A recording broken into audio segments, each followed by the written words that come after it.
नमस्कार, बड़ी खबरें में आपका स्वागत है। आपके साथ मैं हूं सुधा शर्मा। तो आइए शुरुआत करते हैं। सबसे पहले बात करते हैं भारत और नेपाल के संबंधों की। जी हां, आपको बता दें कि भारत के साथ नक्शा विवाद में पीछे हट चुका है नेपाल। ये भी आपको बता दें कि भारत के हिस्सों को नक्शे में दिखाने वाला प्रस्ताव वापस ले लिया गया है।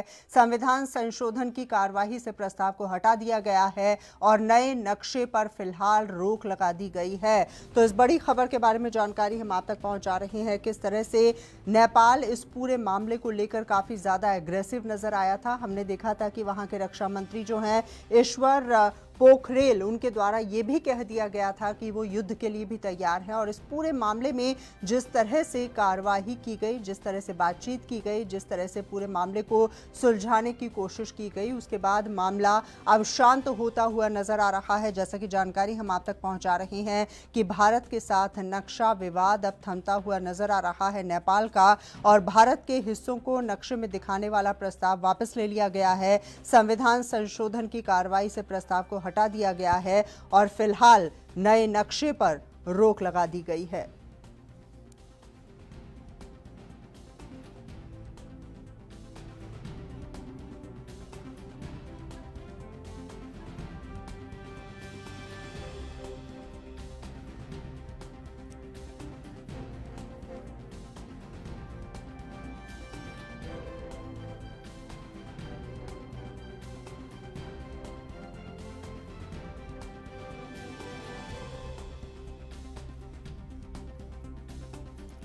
तो एक बार फिर से अपने तमाम दर्शकों के लिए बता दें कि किस तरह से नेपाल अब पीछे हटता हुआ नजर आ रहा है। नक्शा विवाद पर नेपाल ने अपने कदम पीछे खींच लिए हैं। संविधान में संशोधन का प्रस्ताव फिलहाल टाल दिया गया है और इस पूरे मामले की अगर बात की जाए तो फिलहाल एक संकट टलता हुआ जरूर नजर आ रहा है। हालांकि इससे पहले जो नेपाल के रक्षा मंत्री हैं, उनका ये भी कहना था कि अगर आवश्यकता पड़ी तो सेना लड़ाई जरूर लड़ेगी, लेकिन अब ये मामला जो है वो ठंडा पड़ता हुआ नजर आ रहा है।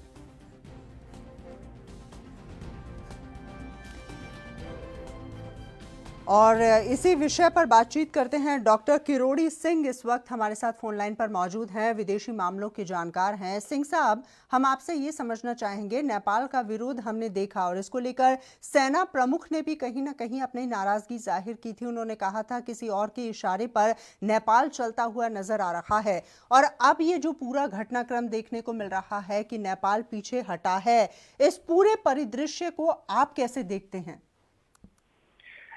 देखिए मैडम, ऐसा है कि भारत और चीन के एक तरह के रिश्ते हैं। बॉर्डर डिस्प्यूट है, ट्रेड इम्बैलेंस है, और कभी कभी वो रिश्ता एग्रीवेट हो जाता है। और चीन प्रारंभ से ट्राई कर रहा था कि हम सार्क का मेंबर बने, सार्क का मेंबर नहीं बन पाया। पाकिस्तान ने सपोर्ट किया, भारत ने विरोध किया। तो चीन ये चाहता है कि दक्षिण एशिया में उनका दबदबा रहे जी। और इसके लिए चीन नेपाल में, श्रीलंका में, बांग्लादेश में, उन मालदीव में अपने दबाव बनाए के रखना चाहता है, उनकी मदद करता है, विकास में योगदान करता है। और विकास में योगदान करने के साथ साथ चीन का जो सामरिक और सुरक्षा संबंधी हित है वो भी पूरा होता है। तो नेपाल को वो बहुत बड़ा एक टारगेट मान के चलते हैं, क्योंकि काठमांडू से चीन तक वो रेलवे लाइन की बात कर रहे हैं, रोड की बात कर रहे हैं, और नेपाल को चीन से नेपाल लैंडलॉक्ड कंट्री है, तो उधर से उनको पोर्ट फैसिलिटी भी प्रोवाइड सिंह साहब, अभी हाल फिलहाल में हमने देखा किस तरह से चाइना ने ये भी इजाजत दे दी है चीन को कि वो तिब्बत से जाके सामान भी ले सकता है। तो पूरी तरह से उसको सहूलियत देने की कोशिश की जा रही है। तो इस बात को क्यों ना स्वीकार कर लिया जाए कि भारत और नेपाल का जो विवाद हुआ उसमें कहीं ना कहीं चीन का पीछे से एक सपोर्ट था, पीछे से एक उकसावा था, और शायद इसीलिए नेपाल ने इस तरह की हरकत की। ये निश्चित रूप से है। चीन अपना हित पूर्ति के लिए निश्चित रूप से जो भी भारत के विरुद्ध में, अगर छोटा देश श्रीलंका या मालदीव या बांग्लादेश या कोई भी दक्षिण एशिया का छोटा देश कोई भी स्टैंड लेता है तो चीन उसका समर्थन करता है। और ये एक स्वाभाविक है, क्योंकि इस पूरी स्थिति को समझने के लिए चीन और भारत को हमें दो चीजें देखनी होंगी। एक तो चीन है वो राइजिंग सुपर पावर है, भारत एस्पिरेशनल पावर है। तो चीन को अभी तो ऐसा नहीं लगता कि भारत से कोई खतरा है, लेकिन भविष्य में चीन को ऐसा खतरा है कि कहीं भारत इतना राइज न हो जाए कि चीन को रिप्लेस करे, क्योंकि कोई भी देश होता है उसका हित होता है अपनी पोजीशन को बनाए रखना, डिफेंड करना। इस समय जो कन्फ्रंटेशन की है अमेरिका और चीन में कन्फ्रंटेशन है, क्योंकि चीन की जो पोटेंशियल है वो अमेरिका को सुपर पावर के रूप में रिप्लेस करने की है, लेकिन चीन ये भी जानता है कि भविष्य में भारत में भी पोटेंशियल है, वो चीन को रिप्लेस कर सकता है। तो चीन भारत को कर्टेल करने के लिए, भारत के प्रभाव को कम करने के लिए, भारत के राइज को रोकने के लिए चीन प्रयास करेगा। लेकिन इसके साथ साथ भारत और चीन बहुत से मामलों में सहयोग भी करते हैं। जैसे वैश्वीकरण के मामले में दुनिया में चीन और भारत दोनों एक साथ खड़े होते हैं अंतर्राष्ट्रीय मंचों में। क्लाइमेट के मामले को लेके चीन और भारत एक साथ हैं। तो बहुत से इश्यूज में चीन और भारत साथ भी हैं जहां दोनों के हित का कन्वर्जेंस होता है। लेकिन लॉन्ग टर्म में चीन ये जानता है कि भारत अगर सुपर पावर के रूप में राइज होता है तो वो चीन को रिप्लेस कर सकता है, उसको चीन कभी पसंद नहीं करेगा। इसके लिए चीन एक दबाव की राजनीति रखता है। दबाव, अभी जो सीमा विवाद है वो भी इसलिए एग्रीवेट हुआ है कंस्ट्रक्शन की वजह से नहीं कि भारत अपनी एरिया में कंस्ट्रक्शन करवा रहा है उसकी वजह से। इसका मुख्य कारण यह है कि चीन है वो हांगकांग को लेके, ताइवान को लेके अमेरिका और दूसरे जो राष्ट्र हैं उस पर दबाव बना रहे हैं, हांगकांग को लेके, ताइवान को लेके। तो चीन ये चाहता है कि भारत कहीं उस पाश्चात्य देशों का समूह है, अमेरिका और उसके अलाई पावर हैं, उनके साथ न चला जाए, इसलिए भारत पे दबाव बनाया जाए। अच्छा, तो ये एक बात किरोड़ी जी, एक बात और कही जाती है, जो नेपाल के प्रधानमंत्री हैं ओली साहब, वो एक समय ऐसा था कि भारत के बहुत बड़े समर्थक थे, लेकिन हाल फिलहाल में उनके स्टैंड में बहुत ज़्यादा परिवर्तन देखने को मिला। हालांकि वो भारत भी इस दौरान 3 बार आ चुके हैं। इस परिवर्तन के पीछे आप वजह क्या मानते हैं? क्योंकि हमने देखा कि जब चुनाव प्रचार भी चल रहा था तो जो संधि हुई थी भारत और नेपाल के बीच में काफी समय पहले, उसको खत्म करने की बात करते हुए वो नजर आए। चीन के साथ अपनी दोस्ती ज्यादा बढ़ाने की कोशिश करते हुए वो नजर आए। तो आखिर ऐसा क्या हो गया कि एक ऐसा प्रधानमंत्री जो भारत के साथ अच्छे संबंध चाहता था या भारत का समर्थक था, उसके स्टैंड में ये जो परिवर्तन आया, इसके पीछे आप वजह क्या मानते हैं? देखिए, इसका मुझे लगता है वजह यह है कि छोटा देश और एक बड़े देश की दोस्ती होती है, उसमें एक सबसे बड़ा कॉन्ट्राडिक्शन ये होता है कि अगर बड़ा देश छोटे देश के मामलों में बहुत ज्यादा रुचि लेता है तो उसके प्रति संदेह से देखा जाता है, संदेह रहता है, और बहुत ज्यादा रुचि लेता है तो भी संदेह होता है। तो भारत ने नेपाल के अर्थक्वेक के टाइम से लेके हर वक्त मदद करने का प्रयास किया है, और उसको इस रूप में लिया जाता है कि भारत अपना प्रभाव जमाने की कोशिश कर रहा है। अर्थक्वेक के टाइम में जिस तरह से भारत ने मदद की नेपाल की, और भारत की जो मदद करने वाले थे वहां उनको वापस भेजा गया कि आप यहाँ नेपाल में काम मत कीजिए, तो इस तरह का होना एक संदेश स्वाभाविक है जी। अगर बराबर के हैं उनमें दोस्ती अच्छी हो सकती है। नेपाल और भारत, नेपाल बहुत छोटा है, भारत बहुत बड़ा है, आर्थिक दृष्टि से भारत समर्थ है, राजनीतिक दृष्टि से प्रभावशाली है, क्षेत्र की दृष्टि से। तो नेपाल के में हमेशा एक संदेह का वातावरण रहता है कि भारत अपना प्रभाव जमाना चाहता है, इसलिए नेपाल चीन की तरफ भी जाता है और भारत से दूर होने की कोशिश भी करता है, जो कि संभव नहीं है, क्योंकि भारत और नेपाल के बीच में जो संधि है उसको तोड़ना नेपाल के लिए इतना आसान नहीं है जी। तो ऐसी स्थिति में एक वो संदेह का वातावरण है, और वो संदेह का वातावरण स्वाभाविक है, अस्वाभाविक नहीं लगता मुझे। चलिए, बहुत बहुत शुक्रिया हमसे बातचीत करने के लिए।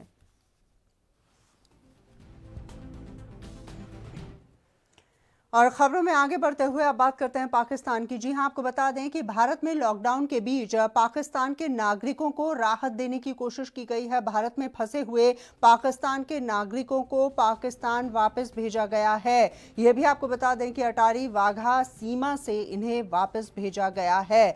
तो बॉर्डर है वहां पर, और इस बॉर्डर से उन्हें वापस भेज दिया गया है। कुल मिलाकर 197 नागरिक हैं पाकिस्तान के जिन्हें वापस भेजा गया है। ये भी आपको बता दें कि भारत में लॉकडाउन के बीच में ये फंस गए थे, जिसके बाद उन्हें राहत देने की कोशिश की गई।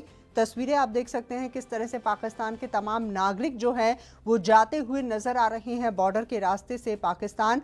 और ये राहत की बात कही जा सकती है पाकिस्तान के नागरिकों के लिए।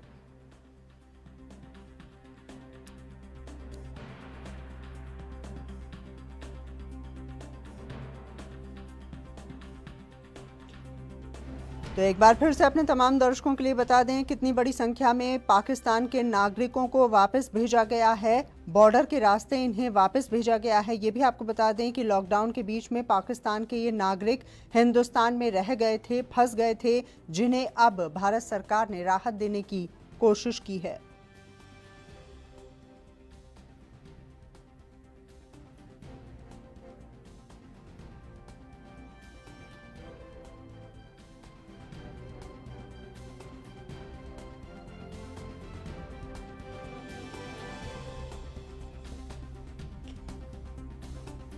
और चलिए इसी विषय पर बातचीत करते हैं। अमित शर्मा हमारे संवाददाता इस वक्त हमारे साथ फोन लाइन पर मौजूद हैं। अमित, वाकई में जिस प्रकार से पाकिस्तान के नागरिक अपने वतन को लौट चुके हैं, काफी ज्यादा राहत में नजर आ रहे होंगे और कहीं ना कहीं भारत का शुक्रिया भी अदा किया होगा इन्होंने। बिल्कुल जिस हिसाब से क्योंकि जब से लोग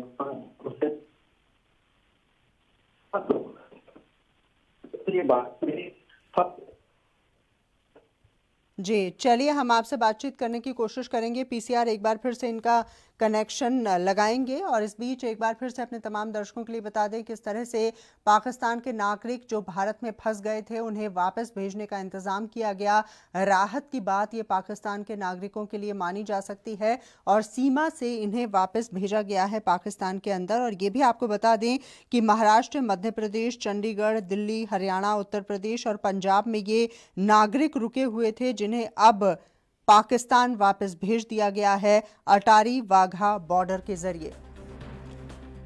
और अमित से एक बार फिर से बातचीत करने की कोशिश करते हैं। अमित, आप मुझे सुन पा रहे हैं? जी, अपनी बात रखिए।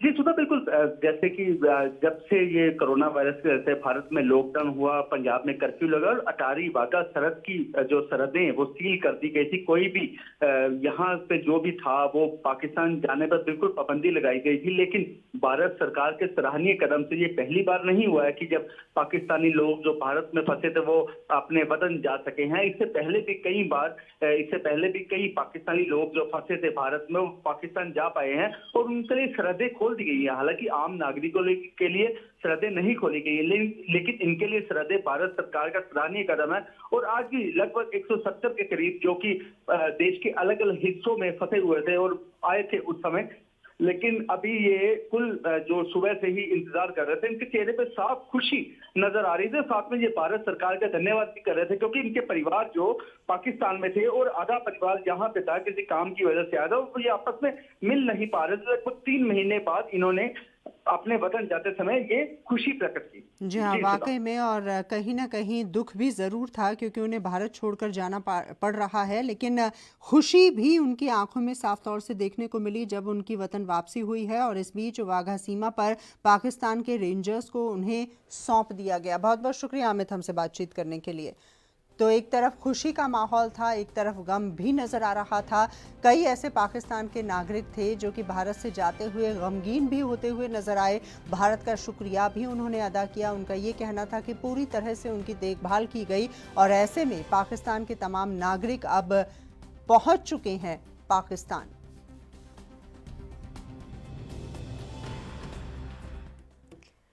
और अब बात करते हैं भारत और चीन की। जी हां, आपको बता दें कि भारत और चीन के बीच में सीमा विवाद लगातार हम देख पा रहे हैं। सीमा विवाद पर अमेरिका ने मध्यस्थता करने की पेशकश कर दी है।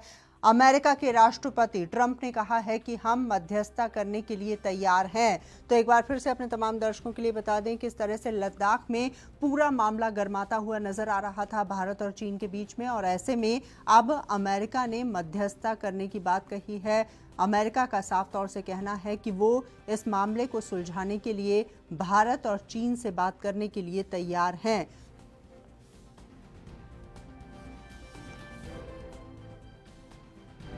तो मई के पहले हफ्ते से लगातार देखने को मिल रहा था किस प्रकार से चीन जो है वो लाइन ऑफ एक्चुअल कंट्रोल पर सैनिकों का जमावड़ा खड़ा कर रहा था, जिसके चलते भारत ने भी रिटेलिएट किया, जिसका नतीजा ये रहा कि दोनों देशों के बीच में तनाव देखने को मिला। और ऐसे में अमेरिका के राष्ट्रपति अब आए हैं सामने।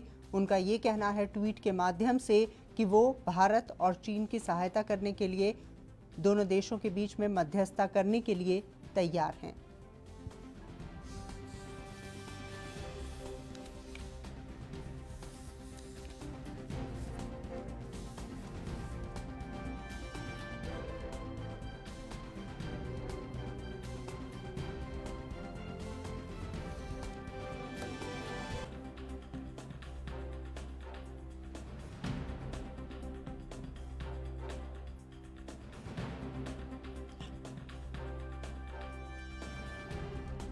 तो मध्यस्थता करने के लिए अमेरिका तैयार हो चुका है। अमेरिका का ये कहना है कि भारत और चीन के बीच में जो सीमा विवाद है उसमें सहायता करने के लिए तैयार है। हालांकि ना तो चीन की तरफ से और ना ही भारत की तरफ से इस प्रकार की कोई आवश्यकता की बात कही गई, लेकिन ऐसे में अचानक से अमेरिका ने मध्यस्थता करने की पेशकश कर दी है। ट्रंप ने ट्वीट किया जिसमें उनका ये कहना था कि हम मध्यस्थता के लिए तैयार हैं।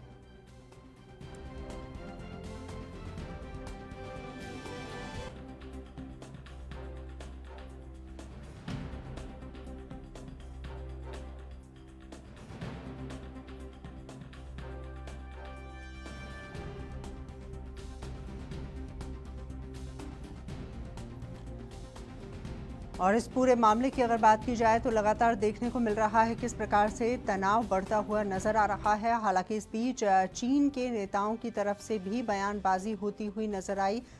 अब चीन की सरकार का ये कहना है कि भारत के साथ वो संबंधों को ठीक बनाए रखना चाहते हैं। और इस पूरे मामले की अगर बात की जाए तो उम्मीद यही की जा रही है कि जल्द से जल्द इस पूरे मामले को सुलझा लिया जाएगा।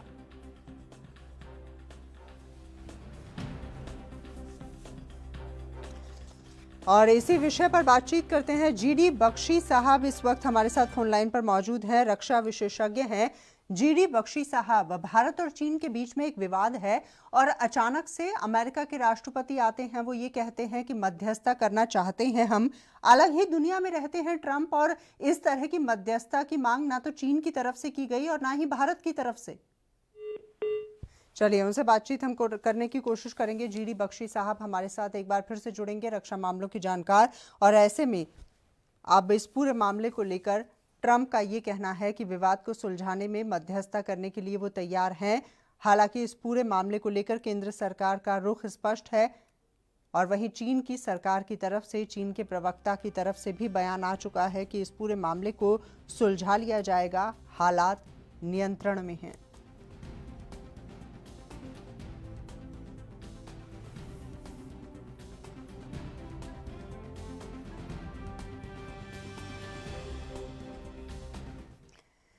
और अब बात करते हैं एचआरडी मिनिस्ट्री के फैसले की। जी हां, आपको बता दें कि सीबीएसई के 10वीं और 12वीं बोर्ड एग्जाम देने वाले छात्रों को राहत दे दी गई है। छात्र अपने गृह जिले में ये परीक्षा दे पाएंगे। ये भी आपको बता दें कि एचआरडी मंत्री ने ट्वीट करके ये जानकारी दी है।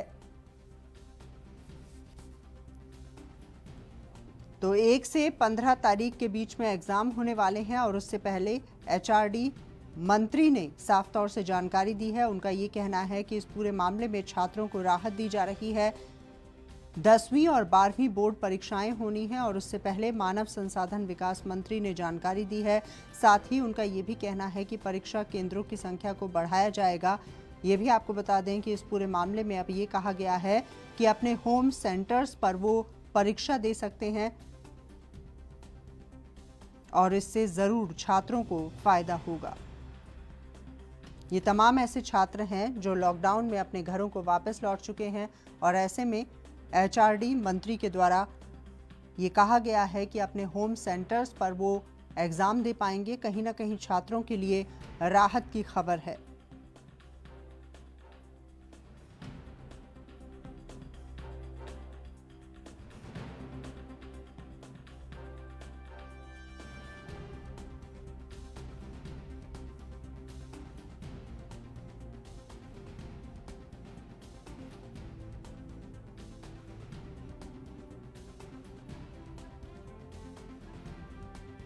तो सीबीएसई ने राहत भरी खबर दी है। अब छात्र अपने गृह जिले में रहकर बोर्ड परीक्षाएं दे पाएंगे, इस तरह की बात कही जा रही है। और इसी विषय पर बातचीत करते हैं। फोन लाइन पर मौजूद हैं हमारे संवाददाता सुधीर सलूजा। सुधीर, वाकई में छात्रों के लिए राहत की खबर है ये? जी सुधा जी, सीबीएसई बोर्ड की जो 10वीं और 12वीं की जो परीक्षाएं बची है, अब छात्रों को ये राहत दी गई है कि वह अपने स्कूल में ही उन परीक्षाओं को देंगे। पहले ये परीक्षा केंद्र दूर हुआ करते थे, अब उनके गृह जिले में या उनके स्कूल में ही परीक्षा केंद्र होगा। कोरोना के बढ़ते हुए केसों को देखते हुए यह निर्णय लिया गया है। एमएचआरडी मंत्रालय ने आज यह जो है बताया है। जी अच्छा, ये भी बताइए कि जो छात्र हैं उनकी तरफ से किस तरह के रिएक्शंस आ रहे हैं, क्योंकि आसपास हम लगातार देख पा रहे हैं कि छात्रों को काफ़ी परेशानी थी और कई छात्र ऐसे थे जो बाइट देते हुए नजर आए कि हम एग्ज़ाम कैसे देंगे, हम तो अपने राज्यों में लौट आए हैं, अब क्या होगा क्या नहीं होगा। तो वाकई में काफ़ी ज़्यादा खुशी होगी छात्रों में, क्योंकि काफ़ी मेहनत से तैयारी वो करते हैं, बची हुई परीक्षाएं हैं और कहीं ना कहीं भविष्य को लेकर जो संकट देखने को मिल रहा था वो भी खत्म होता हुआ नजर आ रहा है। जी निश्चित तौर पे जो 10वीं और 12वीं के बच्चे जो अपने स्कूल में परीक्षा देंगे, क्योंकि स्कूल जो है वो 1 या 2 किलोमीटर के दायरे के अंदर ही होता है ज्यादातर शहरों में, और अगर गांव की बात करें तो वो भी ज्यादा दूर नहीं होता है। तो ये बच्चों को एक अच्छी सुविधा मिली है। और चूंकि कोरोना के केस लगातार बढ़ रहे हैं पूरे देश में, और आप देखिए रोज आंकड़ा बढ़ रहा है, और इस स्थिति में बच्चों को किसी दूसरे सेंटर जाना या दूसरे प्रदेश जाना, दूसरे जिले में जाना संभव नहीं है, जो कि कोरोना का खतरा ज्यादा है। तो यह एक बच्चों के लिए बहुत अच्छी खुशखबरी है। चलिए, बहुत बहुत शुक्रिया हमसे बातचीत करने के लिए। तो बच्चों के लिए अच्छी खबर मानी जा सकती है जिस तरह से ये राहत भरी खबर आई है। सीबीएसई की तरफ से ये फैसला किया गया है कि छात्रों को राहत दी जाएगी, छात्र अपने गृह जिले में दे पाएंगे परीक्षा। और ये भी आपको बता दें कि एचआरडी मिनिस्टर जो निशंक हैं उन्होंने ट्वीट कर इस विषय में जानकारी दी है। अब ऐसे में अपने ज़िले में ही उन्हें संपर्क करना होगा, ये जानकारी लेनी होगी कि किस तरह से कब कहां परीक्षा होंगी, और ऐसे में छात्रों को राहत मिलती हुई नजर आ रही है।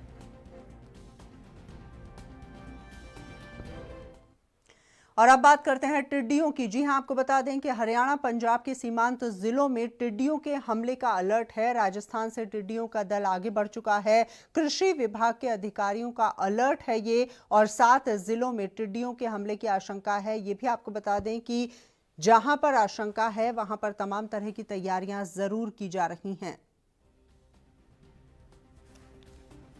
तो टिड्डियों के आतंक की बात करें तो किसान काफी ज्यादा परेशान नजर आ रहे हैं, आतंक के साए में जी रहे हैं। कोरोना वायरस के बाद अब एक और हमला भारत पर हुआ है जिसे टिड्डियों का हमला कहा जा रहा है, और ऐसे में टिड्डियां लगातार आगे बढ़ती हुई नजर आ रही हैं।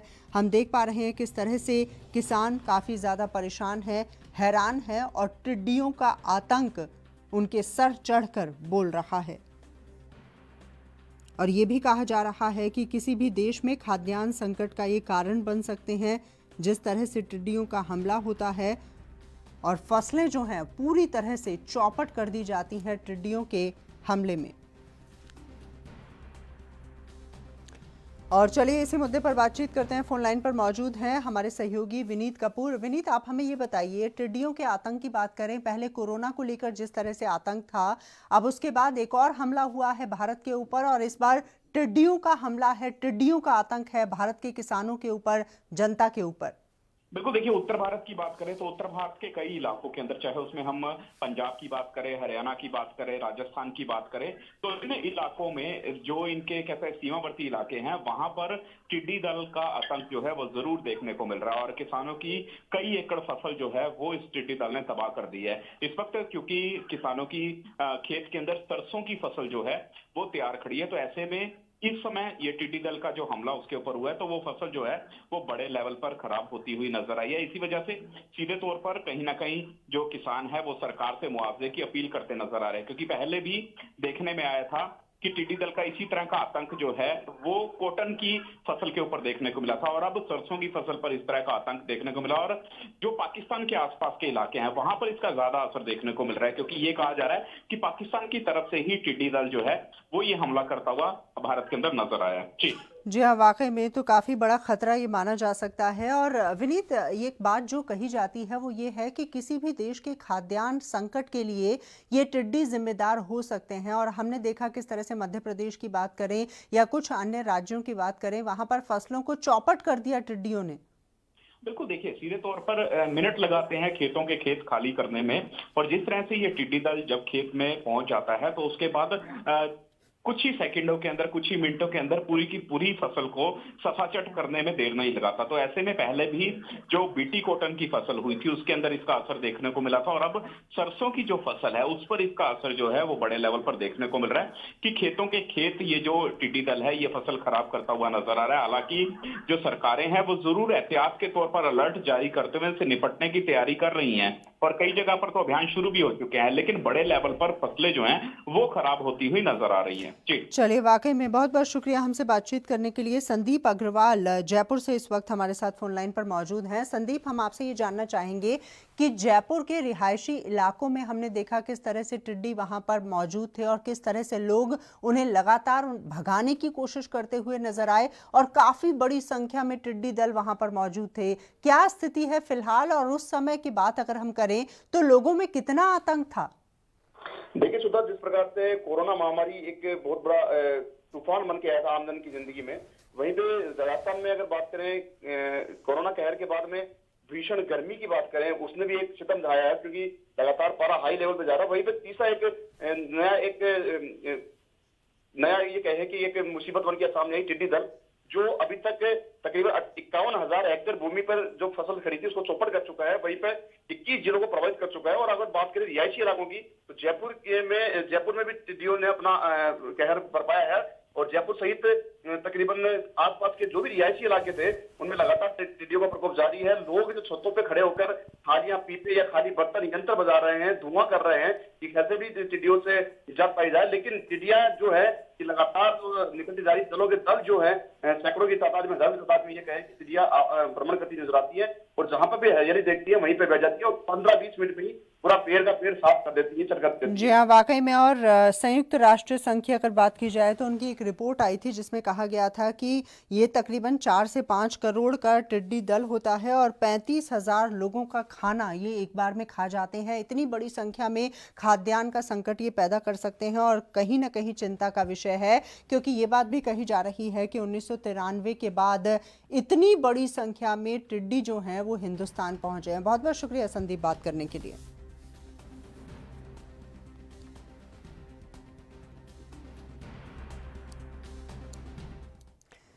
और इस वक्त एक बड़ी खबर आ रही है जम्मू कश्मीर से। जी हां, जानकारी हम आप तक पहुंचा दें। जम्मू कश्मीर के पुंछ से इस वक्त एक बड़ी खबर मिल पा रही है, और खबर ये है कि यहां पर एक बार फिर से युद्ध विराम का उल्लंघन किया गया है पाकिस्तान के द्वारा। तो जम्मू कश्मीर से इस वक्त की बड़ी खबर आपके टेलीविजन स्क्रीन पर, किस तरह से यहां पर एक बार फिर से पाकिस्तान की तरफ से युद्ध विराम का उल्लंघन किया गया है, और पाकिस्तान की नाकाम हरकतें लगातार जारी हैं। वो कोशिश करता है कि भारत में अशांति पैदा की जाए, बॉर्डर पर अशांति पैदा की जाए, लेकिन वो हर बार नाकाम रहता है। और ऐसे में भारतीय सेना मुंह तोड़ जवाब देती हुई नजर आ रही है। जम्मू कश्मीर के पुंछ से ये तस्वीरें हम आप तक पहुंचा रही हैं। नाकाम कोशिश की है पाकिस्तान ने, एक बार फिर से युद्ध विराम का उल्लंघन किया है, और रिहायशी इलाके हैं, सेना की पोस्ट हैं जिन्हें निशाने पर लिया गया। और इस बीच हालांकि भारतीय सेना मुंह तोड़ जवाब देती हुई नजर आ रही है पाकिस्तान को।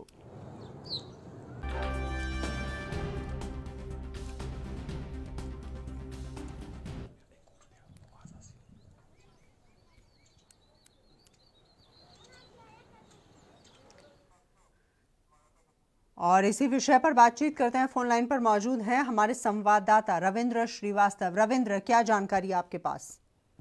देखिए, पाकिस्तान ने एक बार फिर अपनी कायराना हरकत को अंजाम दिया है, और पुंछ के खरी कड़माड़ा और कृष्णा घाटी इलाके में भारी गोलाबारी जो शुरू कर दी है। खास करके भारतीय पोस्टों और रिहायशी इलाकों को पाकिस्तान निशाना बनाकर फायरिंग कर रहा है, जिसका भारतीय सेना भी मुंह तोड़ जवाब दे रही है। कहीं ना कहीं पाकिस्तान लगातार घुसपैठ करवाने की कोशिश कर रहा है। जब से 35 और 370 को हटाया है, उसके बाद से पाकिस्तान की बौखलाहट लगातार जारी है। उसी की वजह से पाकिस्तान आतंकियों की घुसपैठ करवाना चाहता है।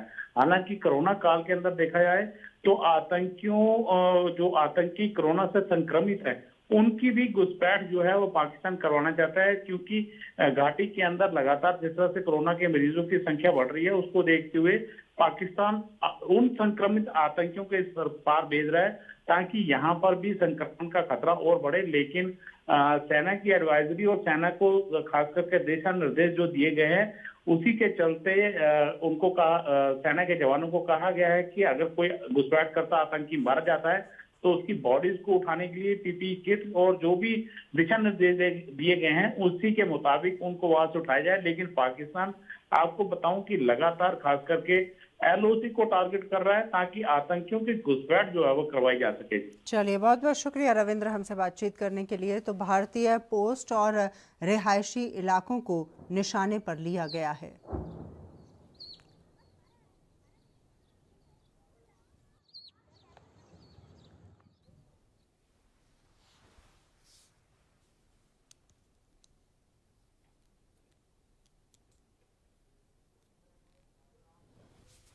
और चलिए इसी के साथ फिलहाल के लिए बड़ी खबरें में बस इतना ही। दीजिए इजाजत, नमस्कार।